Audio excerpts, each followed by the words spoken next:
All right, guys. Weekly meeting. Settle down, settle down, settle down. Week 3, you guys did a great job. We got the win against Hensel. Josh, you got 29 points. Devontae, I don't know. Adam Thielen. I mean, you should be excited. You finally caught a touchdown this week. Pandemic. What? I don't know. Adam, I mean, it's not your job to make excuses. That's all you guys do good. Movie references. Adam, is everything okay? Are you good? No, Adam? Adam?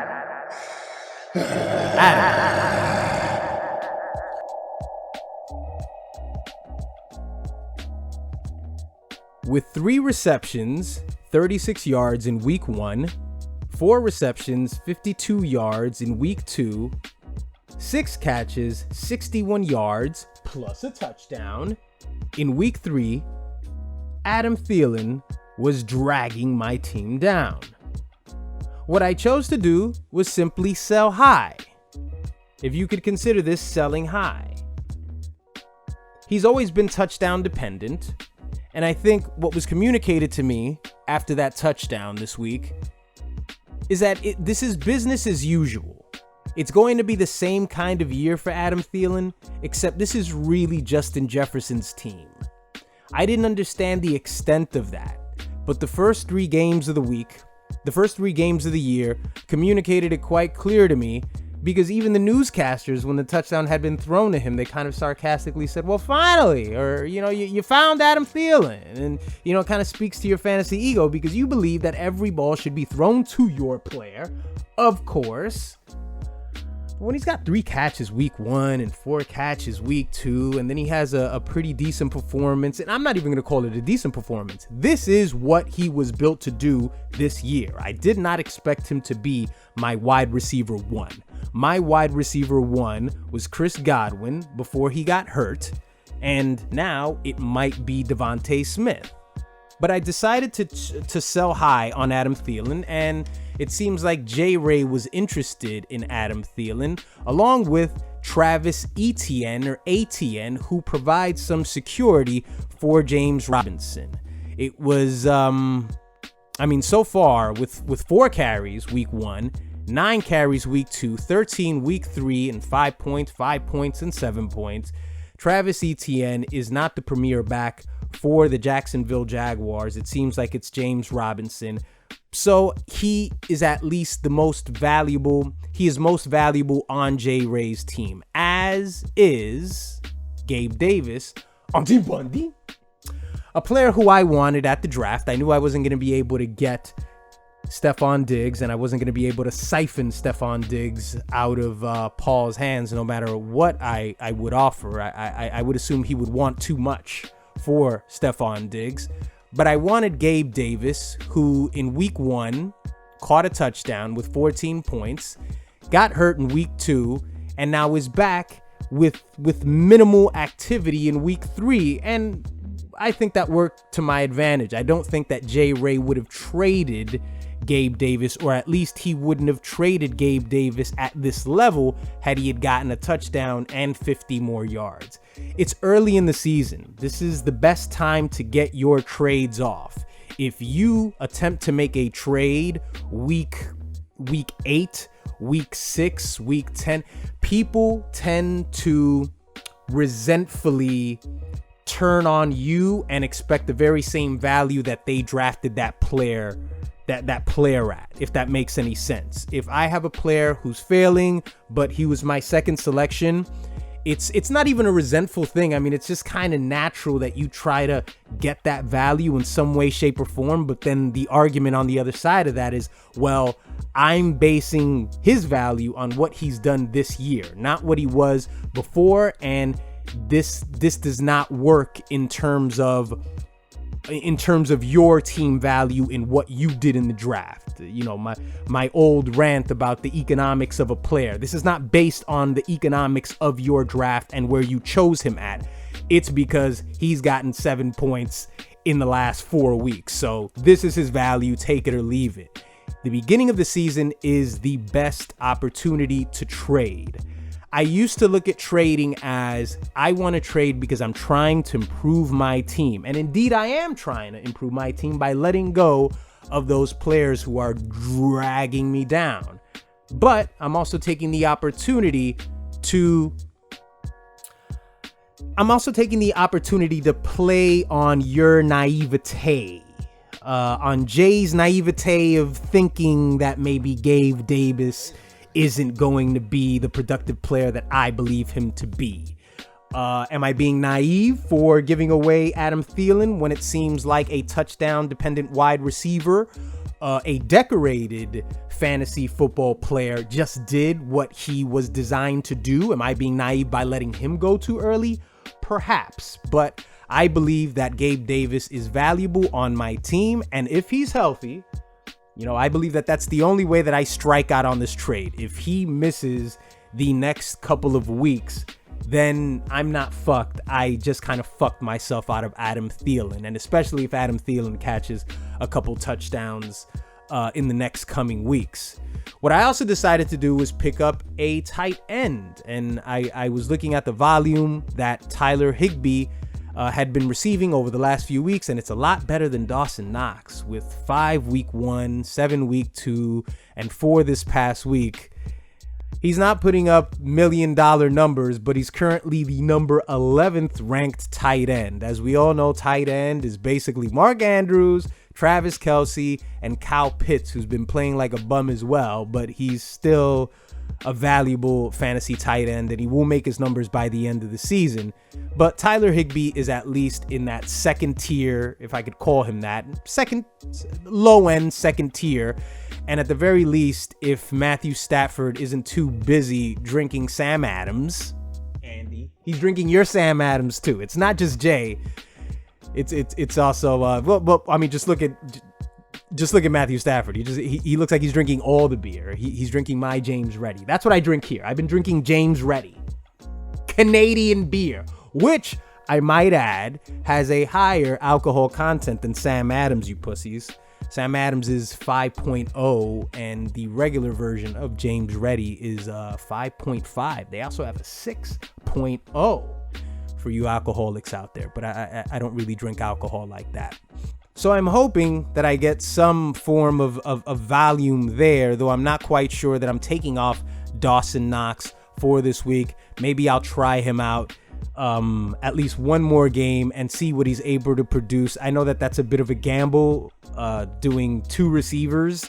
It's quite different than what Jay's doing because Jay has a receiver and a running back. I think it's a bit crazy to go with a tight end who's not really getting the ball and a receiver. That's a gamble, but with a quarterback like Josh Allen, that's a gamble that maybe you can afford to do because he will spread the ball around, but he hasn't spread the ball around at Dawson Knox. Dawson Knox hasn't been dragging me down. Josh Allen has been ignoring Dawson Knox because he's been out there and he's not just blocking. He's just looking elsewhere. And look, I can't blame him. If you have Stephon Diggs and Gabe Davis when he's healthy, and apparently this Isaiah McKenzie guy who had a really good game this past week, who Jay Ray also picked up. You thought I wasn't looking, Jay? You thought I didn't notice, Jay? But yeah, I think it was a pretty fair trade, and thank you. Oh. This is your week 3 recap. Bundy here, you there. There's a lot of players dragging us all down. I think every team, no matter your record, no matter your ranking, you have a player who's a bit depressing too. You know, he's always saying negative things.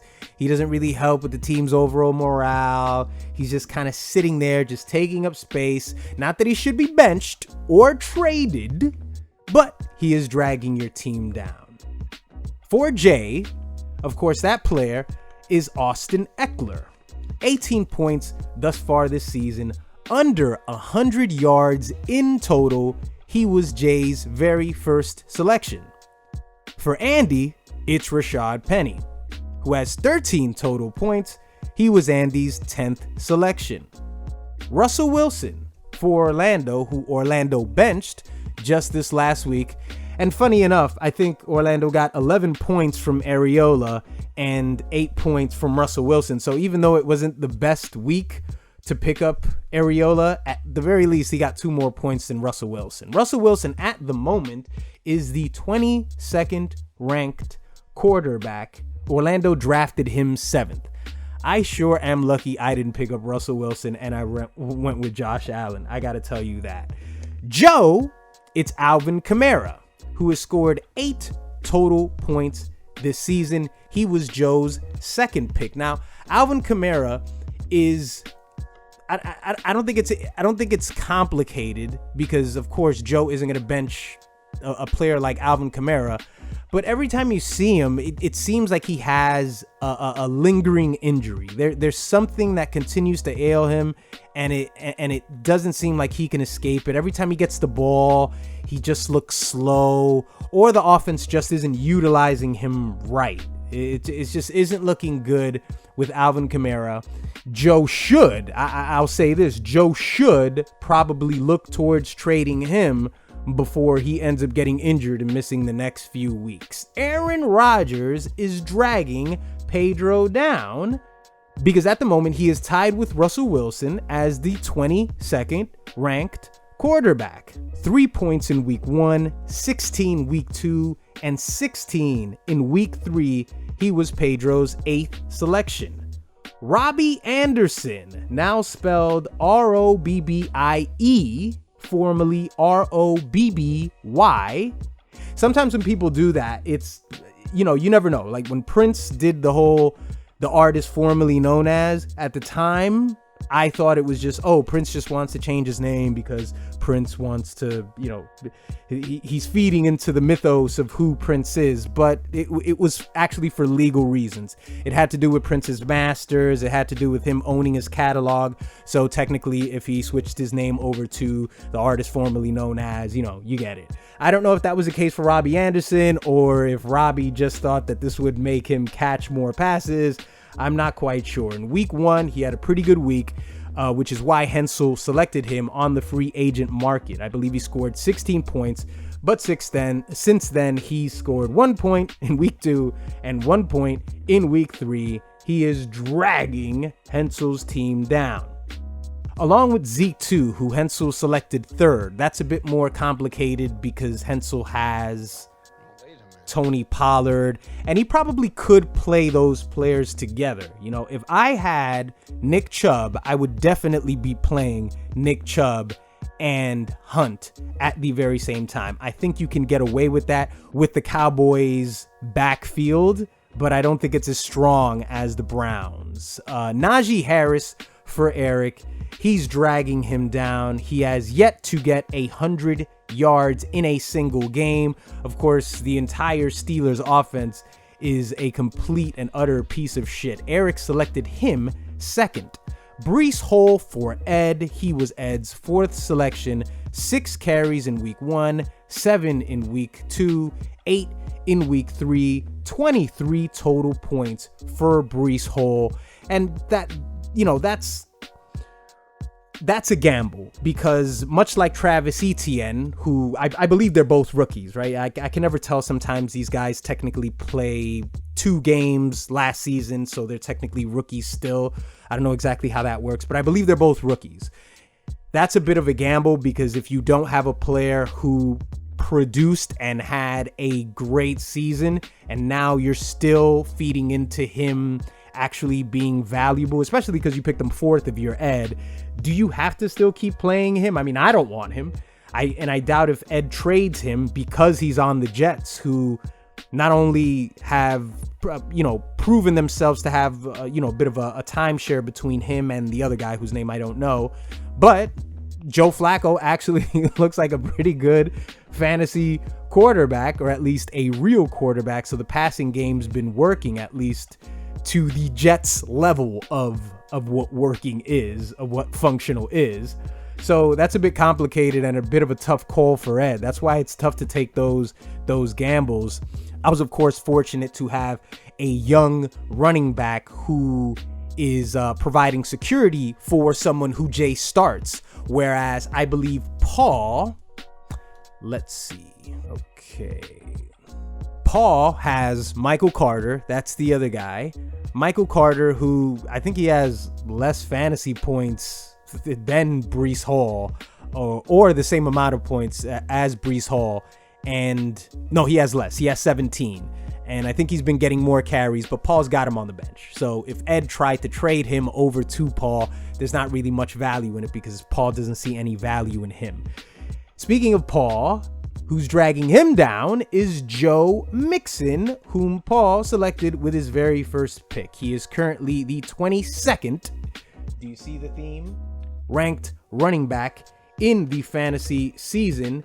27 carries in week 1, 19 week 2, 12 this last week, and 24 total points this season.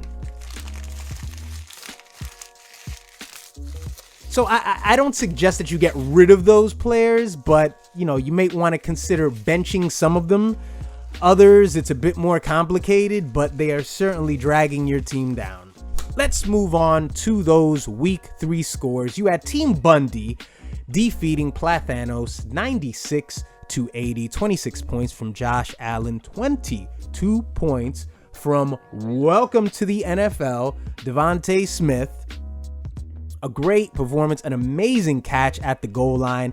I thought he had a touchdown almost, but he kind of just slammed his back right at the 1 yard line. 169 yards on 8 catches, 22 points. I don't think he's going to be more valuable than an AJ Brown, but I do believe this was his coming out party, and he will be starting every week for Team Bundy. On the other side, you had a 19 from Derrick Henry, who I didn't mention Derrick Henry as the player that's dragging Hensel down, but he kind of is. I mean, he got that touchdown. He had 85 yards on 20 carries, but Derrick Henry isn't looking like Derrick Henry. Much like Alvin Kamara, he looks slow, he looks old, and he looks run down. And, you just hope it gets worse and worse as the season goes along. Joelicus Maximus defeating Charles Lee Chargers 69-63. Charles Lee J. Ray walking away with the Child Please Award. No, I'm sorry, not the Child Please Award. The Tito Award. Charles Lee J. Ray with 63 points, 17 points from James Robinson, 12 points from Yelko Koo, whatever the hell his kicker's name is, and just 11 points from Justin Herbert, who at the moment seems to be having issues with his ribs. What will J. Ray do if, in the event of a injury to Justin Herbert? Does J. Ray have a backup quarterback?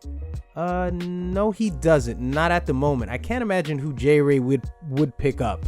Since I mentioned last week that Carson Wentz was a valuable fantasy quarterback this year, since then he has been picked up by Paul, and I believe somebody else made another QB pickup, somebody else who's had an improved year. I don't remember who that player is, but what is Charles Lee J. Ray going to do if Justin Herbert misses a couple of weeks? And I can't understand why he has Mike Williams on the bench. Is Mike Williams of the Chargers, is he injured or something? Why does J. Ray have him on the bench? La Bamba defeating Rollo Tomassi 73-76. Why did Paul lose this game? I have no idea. As Paul mentioned in the WhatsApp chat, it seems like Pedro has some sort of a spell over him, and he always figures out ways to fuck Paul over. Well, I mean, look, I guess I didn't mention the dragging you down for nothing. 3 points from Mixon, and Joe Burrow to some extent has been a disappointment because, let's see, he was Paul's 9th pick, and not that that's a high position to pick a QB, because it isn't. Orlando picked Russell Wilson with the 7th pick. That's a real big fail, especially if he never plays Russell Wilson for the rest of the season. But he picked him 9th, expecting him to be the guy who got to the Super Bowl, expecting him to be the guy. So it doesn't seem like Joe Burrow is going to have enough consistency to be that same player that he was last year, or at least that's what I'm hoping, right? Especially this week or later tonight. On the other side, Pedro had 16 from Aaron Rodgers and 10 points from Christian McCaffrey, who at the very least gets over 100 yards once again with 108. He got 102 last week. So, with a touchdown in week 1, Christian McCaffrey is at least, and I'm looking over at Jonathan Stewart right now, who's in the corner of the room, just with his head down, as he should be. At the very least, he's getting double-digit scoring. So Pedro picks up the victory there. Harlem Heat losing to Spider-Man on a Monday night, 76-73. I laughed, by the way, when Ezekiel Elliott just went off. I'm sorry, not Ezekiel Elliott. When Saquon Barkley went off for that, what was it, like maybe an 18-yard run into the end zone, I laughed because I've experienced Monday night games like that, because I'm pretty sure Ed was just watching the game just thinking, okay, quarter number 1, quarter number 2, quarter number 3. And then when it happens on one play, it just cuts you open. The same shit that makes you laugh is the same shit that makes you cry in fantasy. So when you see shit like that happen, you just fucking laugh because it's happened to you before. Like, you're just like, yes, quarter 1, quarter 2, fuck you, Orlando, you're gonna fucking die. And then he just breaks open for one and you lose the entire game, and if you're Ed, you're optimistic and say, I need a fumble, but that's not, it's not very realistic. I will say that Michael Thomas is injured for Orlando. They're traveling to England, and as I understand it, as I heard from Stefania Bell, she said that players travel. That doesn't necessarily mean that they play. So he's going to travel with the team, but he's most likely not going to play. And even if he doesn't, he's not on Orlando's lineup this week. So there you go. There's Michael Thomas kind of behaving like Michael Thomas, and I'm just waiting for Saquon Barkley, Because, Orlando, I'll give you this. You've shut me the fuck up at least for the first couple games of the season, because Saquon does look like he is the Saquon of old. Before the injury, as a rookie, he looks like he's going to have a great season, but let's see what happens. Now, on the other side, Ja'Marr Chase has been a disappointment for Ed. I'm not going to say that he's dragging Ed's team down, because with players like him, I mean, Justin Jefferson hasn't done anything for Eric in 2 weeks either. With these young players, you have to know that they'll just have big weeks out of nowhere, but he's got 5 points last week and 6 points this week. And Ed's not getting any production out of Deebo Samuel either. 9 last week and 7 this week. So Ed's wide receiver core. See, those are good numbers for the rest of us. Those are good numbers for the rest of us who decided to go running back, wide receiver. But those aren't good scores when it's wide receiver. Wide receivers depend on the quarterback to feed them the ball, and they have to feed them the ball in a very specific way. At the very least, a running back, of course, they depend on the quarterback handing them the ball, but it depends on a wall of 300 plus pound men. I think there's a lot more security and a lot more foundation there with running. With passing, it just has so many things have to go just right. It also takes that foundation to protect the quarterback to then deliver the ball to a Ja'Marr Chase or a Deebo Samuel. So just intrinsically, the wide receiver position just depends on so many things going right in order for you to get those fantasy points. Also, you have Calamari, who's not really doing much. He's kind of like in the middle, with 19 points week 1. Kyler Murray, by the way. 19 points week 1, 25 points week 2, and just 12 this week. As I told Orlando last year, he's getting fucking lucky, but it seems like the league's figured him out. I am well aware that DeAndre Hopkins is on his way back in just a couple of weeks, and I'm not sure what Orlando's going to do with that. I don't know if Orlando's been shipping him around. He certainly doesn't send me any trade offers, and I wouldn't want DeAndre Hopkins anyway. But let's move on to the last game of the week, and that, of course, was the battle between Ewok Rape and Highlander. Highlander, as I predicted, and I said this would be a close affair, winning 104-95. Andy getting 38 fucking points from Lamar Jackson, 17 from Nick Chubb. Miles Sanders, who is a disappointment, and he's not dragging anybody down. He's just Miles Sanders being Miles Sanders. It's just Miles Sanders. Now he's in the corner and he's got his 4 points, and it's kind of like you just shrug your shoulders like, that's what Miles Sanders kind of does. 8 points just in week 2, 15 in week 1 at the very least, but he is the running back for the Philadelphia Eagles, who look to be a high-powered offense in 2022. So I could understand why Andy keeps him in the lineup. Also, Andy doesn't really have any other running back options. I mean, who are you going to play? Cam Akers? Who are you going to play? Fucking Delvin Singletary, who got a 14, but Josh Allen is just going to keep throwing the ball and throwing the ball and throwing the ball. On the other side, you had a disappointing performance, as I said, from Justin Jefferson for Eric. 20 points from Mark Andrews, who, at this point looks like he's exceeding what Travis Kelce does. So maybe we should start saying Mark Andrews and Travis Kelce, whereas maybe for the last 2 to 3 years, it's been Travis Kelce, then Mark Andrews.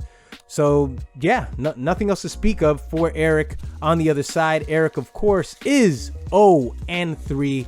Oh, the pity. I pity the fool.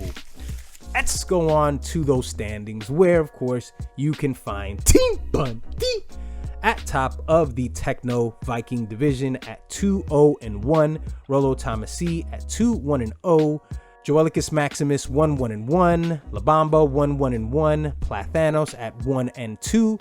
Over to the Afro Ninja division, you have Spider-Man at 2-1, Charles Lee J. Ray at 2-1, 1-1-1 for Highlander, 1-2 for Harlem Heat, and 0-3 for Ewok Rape. Ewok Rape, of course, is the highest scoring team. That's got to piss you off more than anything, because, see, in 2019, I believe it was 2019, I think I lost my first 3 or 4 games, but I was like second or first among scoring. And I just kind of sit there and just thinking like, wow, we're really blowing our fucking load. Like we're having all these big performances. And naturally what happens in a fantasy season is that you get injuries. You naturally get injuries and you're scoring all these points, which, as I've said, is great. It's always great to score points, because if you're not winning now, later, maybe you win with an 80, with a 76, but you're getting W's, and, you end up, winning tiebreakers or whatever the fuck. So it sucks when you're scoring all these points and you're not getting any victories, but at least you're doing one thing right. So we've got 309 from Ewok Rape, 308 from Highlander, 300 from Spider-Man, 287 from Charles Lee Chargers, and 282 from Rolo Tomassi. Oh, let's move on to those week 4 matchups. We have Rolo Tomassi going up against Team Bundy. This is the game where we establish our presence for the 2022 season. If we win this game, then that's it. Sky's the limit from here on out. 6 wins to get to the playoffs. I think I can say that this pretty much doesn't guarantee me to get into the playoffs, because injuries are a thing, and I've had many injuries over the past 2 to 3 years. Injuries are a thing, but if I win this game, putting Paul down, yet another game, and of course I have a tie, so the tie is kind of that lingering, annoying component to the standings that doesn't quite go away. So even if me and Paul have the same amount of victories by the end of the season, if he doesn't get a tie, I have a better record. So if this happens week 4, then I think I will make a solid case as the division champion for the Techno Viking division. We have Harlem Heat going up against La Bamba. La Bamba projected to get 95 points to Harlem Heat's 91. Joelicus Maximus up against Plathanos in an adorable matchup of fantasy powerhouses. 77 points to 84 points, with the advantage going to Plathanos. Charles Lee J. Ray up against Ewok Rape. And this, for Eric, is a very important game too, because obviously if he loses, it's going to be pretty tough. It's going to be pretty tough from here on out if he loses this game. He's got the advantage of the matchups. And Charles Lee J. Ray, this is going to be a pivotal week because what's going to happen with Justin Herbert? And, I don't know if they're hitting this guy off with one of those, with one of those shots, that sort of just numb the pain or whatever the fuck it is that they're doing. But every week that goes along, let's see what happens to that rib. And then let's see what you do for the quarterback position. As I've said, in this league, more importantly, the running backs, we all know that, but these top tier quarterbacks are going away fast. They're going away like hotcakes. They're selling. And, Paul picks up Carson Wentz. Let's see the options here. I'm sorry. Let's see what possible options someone would have to pick up at the quarterback position. Let's say your quarterback gets hurt before he leaves the locker room, as I always say. You have Kirk Cousins, who is at top of the free agent market here. Dak Prescott. You've got Jared Goff. You have Justin Fields, who never throws the ball at all. Mariota. It's going to be tough. I would think, look, if I had my choice, I'd probably just go with Kirk Cousins because he has a marquee wide receiver to throw to, or if not him, maybe Matt Ryan. And I cannot believe I just said that. I actually threw up in my mouth a little bit because I actually said something kind about Matt Ryan. And with the last game of week 4, we have Spider-Man going up against Highlander, with Spider-Man having the 1-point edge over Highlander. I also forgot to mention that Andy walked away with the Kirk Cameron Award for fantasy excellence with his performance against Eric at 104 points. So that's it, guys. That's all I got for you. Okay? All right? Let's see what happens tonight, Paul. Let's see what happens tonight. I think I did a very, very wise move to pick up the Green Bay defense and drop the Cleveland Browns defense, who got me that fortunate touchdown right at the end of the game. That was awesome. That was amazing. But with Brian Hoyer being the new quarterback for the New England Patriots, I like my chances to get maybe some sacks, some turnovers. It doesn't always work out that way. We'd all like it to work out that way, but sometimes quarterbacks will surprise you, and then the Packers end up giving up 38 points out of fucking nowhere. But I think I made a very wise choice in that selection because I believe this will be a close matchup and every point will matter. I do not believe that I will blow you out because although I don't believe that Joe